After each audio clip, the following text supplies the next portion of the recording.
Attribution is the process by which people explain why behaviors and events occur. Attribution theory is built on Fritz Heider's work in the psychology of interpersonal relations. Academics like Harold Keeley, Edward Jones, Richard Nisbet, Ziva Kunda, William Ross, and others have extended the theory and generated closely related spin-off theories and concepts like actor-observer bias, self-serving bias, and more.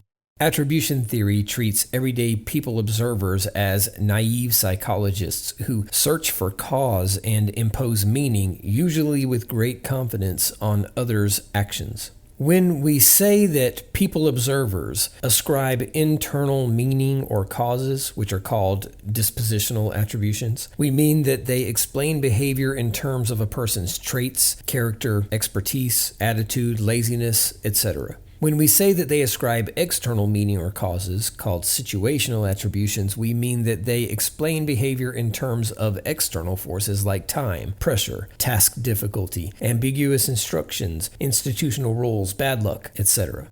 From this foundation follows the concept of attributional biases, basically predictable errors in how people assign causes. One of the most important to understand is the self-serving bias. Essentially, people tend to claim internal credit for successes. I did well on the assignment because I am smart, and cite external circumstances to blame for their failures. I failed the exam because it was unfair, or the instructions were unclear. This is an ego bias that protects one's self-esteem and gives them a false sense of control. It is a problem because the self-serving bias distorts reality, blurring our ability to see our own role in outcomes. Take it a step further, as we are prone to do, and you arrive at the fundamental attribution error. This suggests that observers systematically overemphasize internal causes for other people's behavior and simultaneously disregard situational forces. This is even more pronounced with behaviors and circumstances that fall prey to negative cultural-based assessments. It is much easier to conclude that the quiet kid is dumb or weird than it is to consider that her silence is the result of being bullied, excluded, or shamed in the past.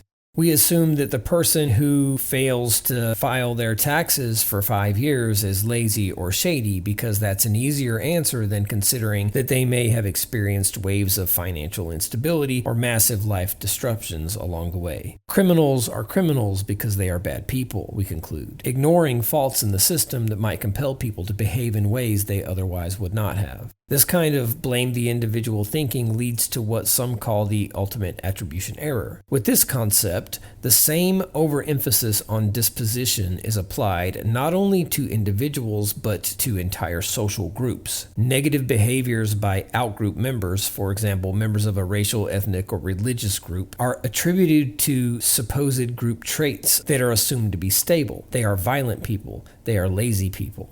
Simultaneously, negative behaviors by our fellow in-group members are dismissed as situational, exceptional, or fringe. And it's the opposite for positive behaviors. Positive behavior by an out-group member is explained away as a fluke, a special case, whereas positive behavior by an in-group member is taken as evidence that the group itself is good.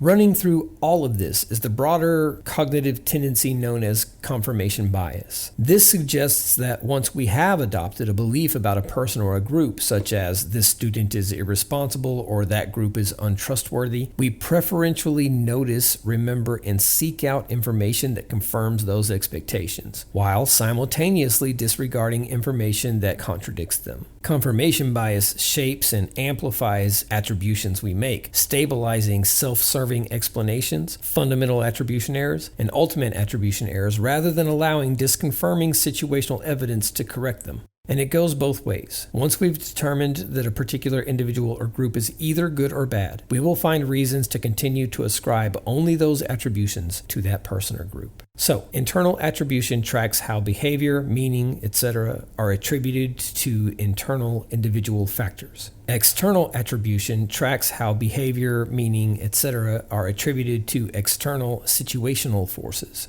Self-serving bias ascribes success to internal factors and failure to external forces. The fundamental attribution error overemphasizes internal attributions in general, which leads to the ultimate attribution error where individual behaviors are linked to the culture or group the individual is assumed to belong to.